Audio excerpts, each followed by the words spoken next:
Ah, they're here. The newest set from Direchasm, Warhammer Underworlds Direchasm that is, Khagra's Ravagers, and I can't wait to paint this set up.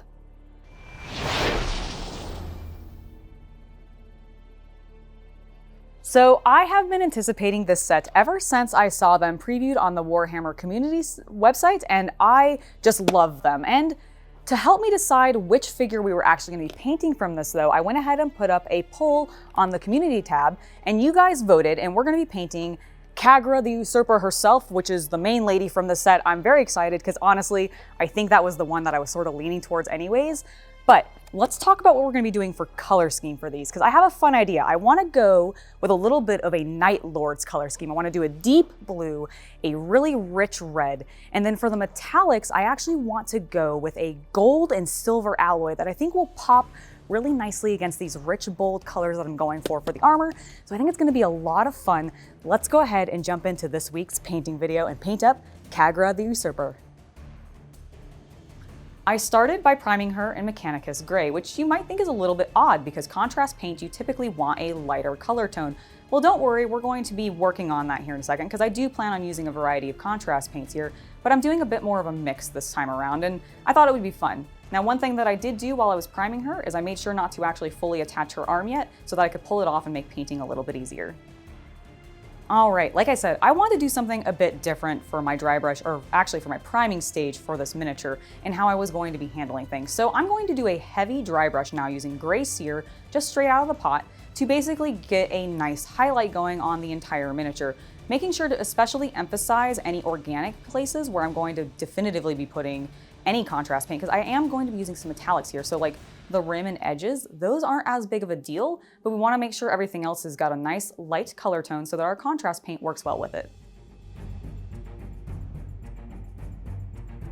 With our Zenithal highlight done, I'm really happy with how she's looking, but I think it's time to start adding some color to her. So we're going to start with her armor, and for that I'm going to be using Leviadon Blue. I mentioned in the intro that I want to do sort of a Nightlords color scheme for her, and this deep rich blue of Leviadon is going to work perfectly.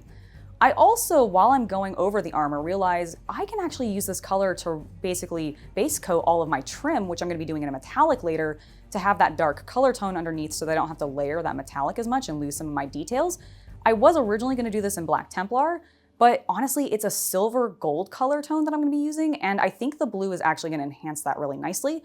So this saves me some time and effort, means I don't have to be quite as clean as I would going forward, because I do want to maintain cleanliness for this. I did a Zenithal, I don't want to lose that too much, but this gives me a little bit more flexibility, and it works out really well.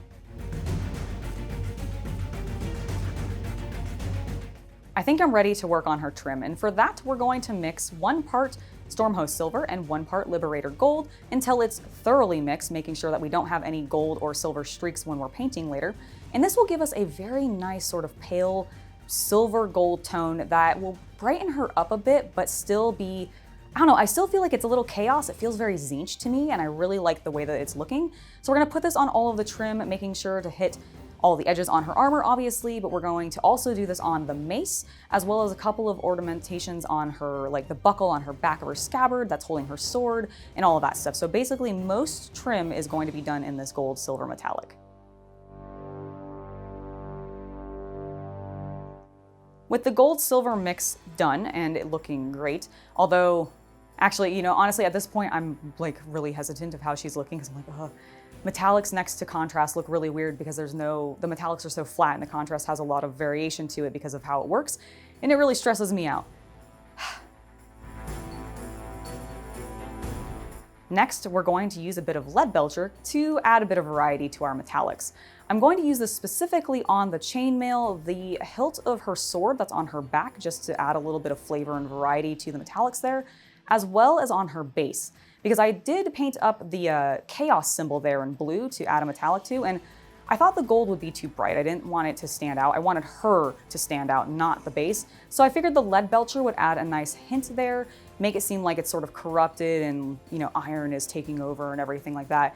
But it would be subtle, and I like it on the base.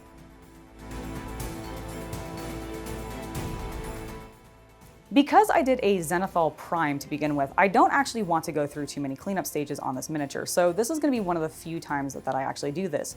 pull out some Grey Seer and clean up mostly the leather, because there's a couple straps that she has on like her arms especially and her hands where there's some leather straps, and I got a bit of paint on them when I was putting the blue down because I wasn't quite as clean as I needed to be. And I'm not too concerned about losing my zenithal highlight on this leather specifically. Those colors are so small, the details are going to be so minimal that the loss of it isn't, I think, going to be noticed, and this cleanup stage will end up making those colors actually stand out a lot brighter and bolder, which is what I want.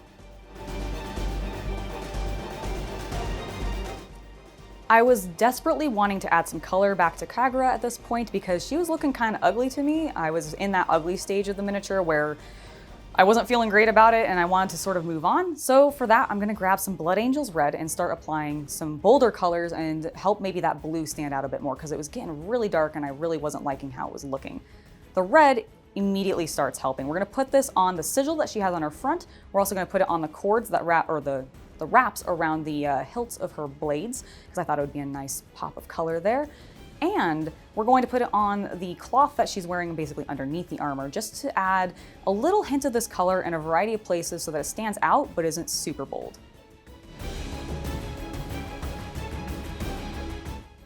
Next, I thought it would be good to go ahead and hit her face with some Skeleton Horde because I wanted to go with a very pale flesh tone. And I didn't want to wait too much longer because I didn't want to accidentally get additional colors onto her face after I'd painted this. So we put a bit of Skeleton Horde there, and then also she has this one random spike on the shield bearing arm, so we went ahead and painted that up too.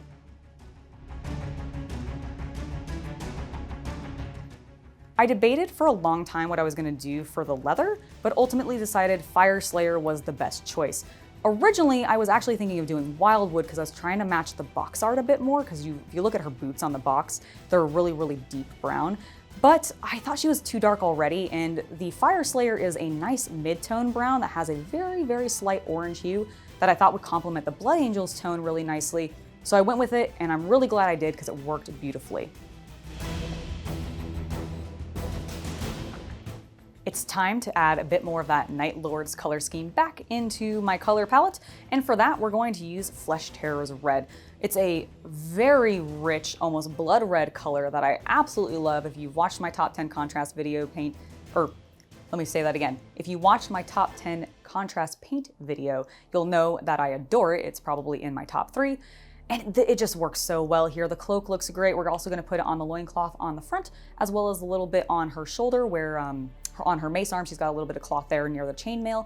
And it adds just the level of depth that I really wanted on the miniature. And at this point, I feel so much better about her. There was definitely early on, I was like, I really don't like how this is going. But now with this red done, it's so good. It's one of my favorite colors.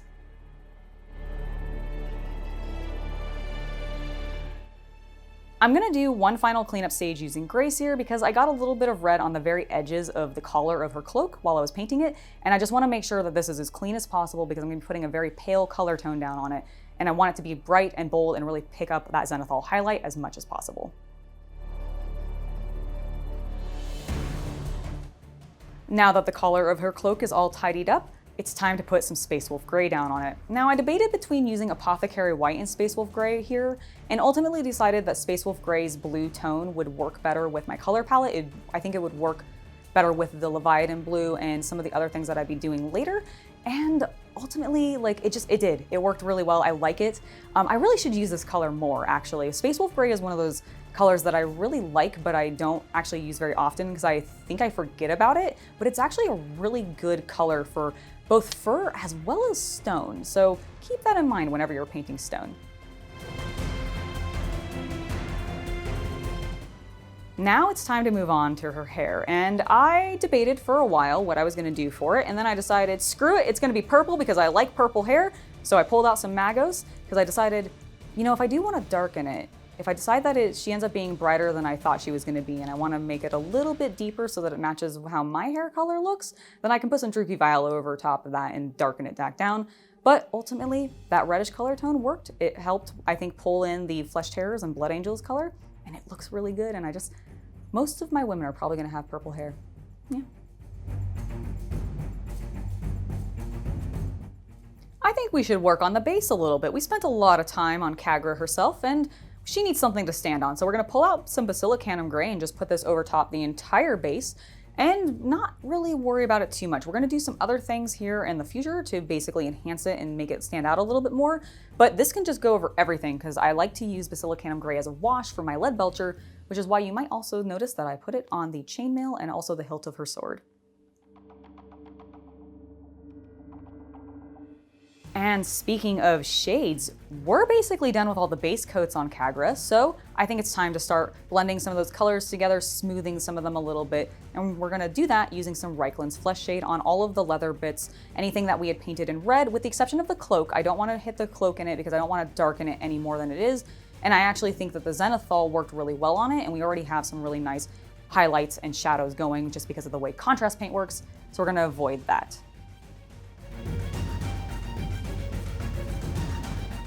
I really love the blue tone of the shade I use next because it helped me enhance the armor and bring that blue color back out a little bit, and that shade is Drakenhof Nightshade.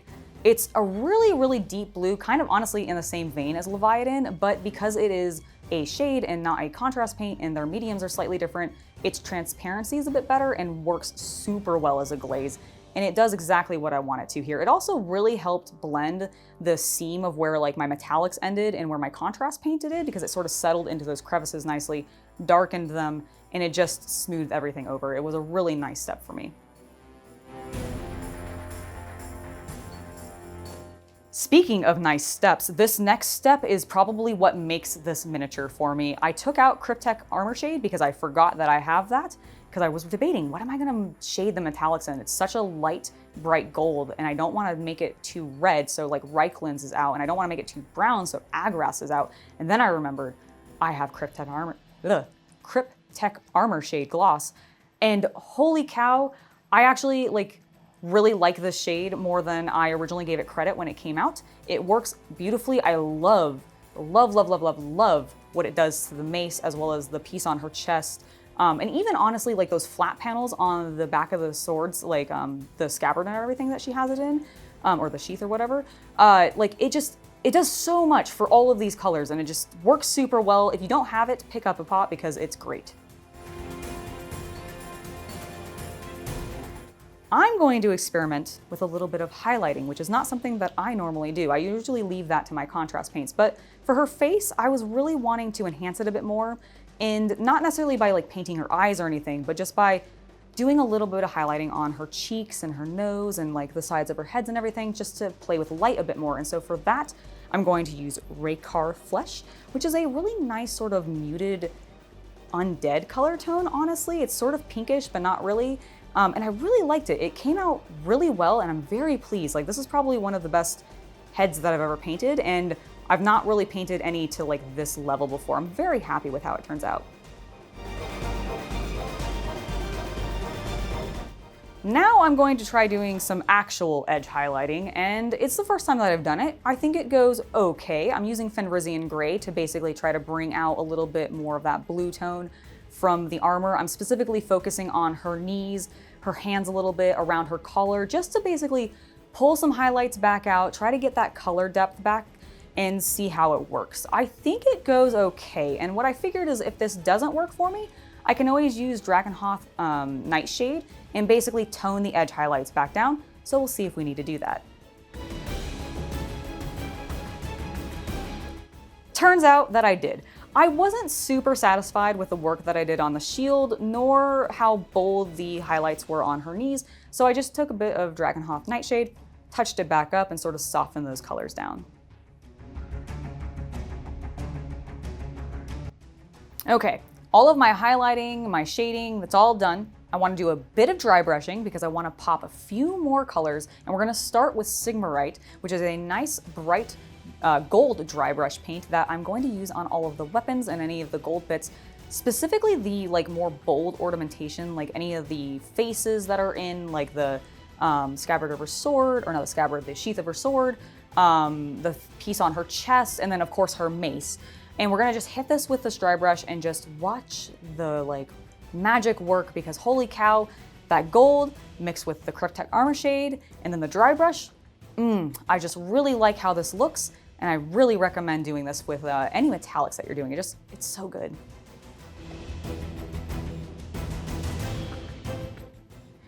She's looking fabulous, but her base is kind of drab, so I'm gonna grab some Dawnstone and dry brush the entire base using this, with the exception of the parts that we put the metallic paint down on.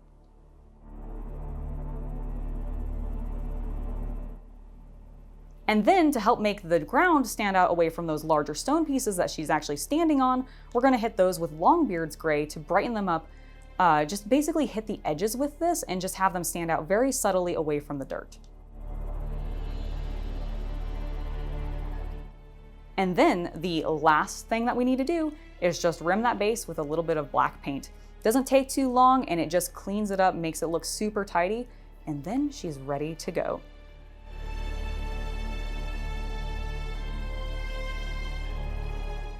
And here she is. And she is ready to ravage everybody. I'm actually very pleased with how this mini came out, which is not my expectation for when I started this, because I will admit there were some early stages in this painting process where I absolutely hated everything that I had done to her, and I was really worried that this video was just going to be an absolute mess. But it's not. She ended up turning out great, and I'm very pleased with that. And I really like the Underworlds kits. They are so much fun to paint, and they are a great just break from the hobby. If you're like painting a full 2,000 point army and you're like, I really just want a break from painting these Poxwalkers or these like Plague Marines or these Orcs or these Eldar or whatever it is that you're painting, you're like, I need a break. These kits are just great for that. I actually use them for that all the time. And I also use them because I like to use these miniatures in other games. I'm really planning on using Khagra as a my next warrior, I think, in or fighter in D&D or something like that, because I mean, she's just, look at her, she's a badass and she's so cool, and I just want to run her in other things because I don't know if I'll actually play Underworlds, but she looks so cool and I want to show her off. But I'm really happy with how she came out. I definitely would like to know what you guys think of her. Did she meet expectations? I know you guys got to vote on which one that I was going to be painting. I hope that I did a good enough job for you. Let me know down in the comments, of course. And if you liked this video, make sure to hit the like button. If you aren't subscribed already, make sure to do that if you want to see more content from us, because we do Warhammer news as well as painting videos and other hobby tips and stuff. And if you want to see additional hobby content from me, you can always find me on Instagram or Twitter at hobby_night. Anyways, I have been Angela. Thank you guys so much for watching, and I will see you next time. Bye, guys.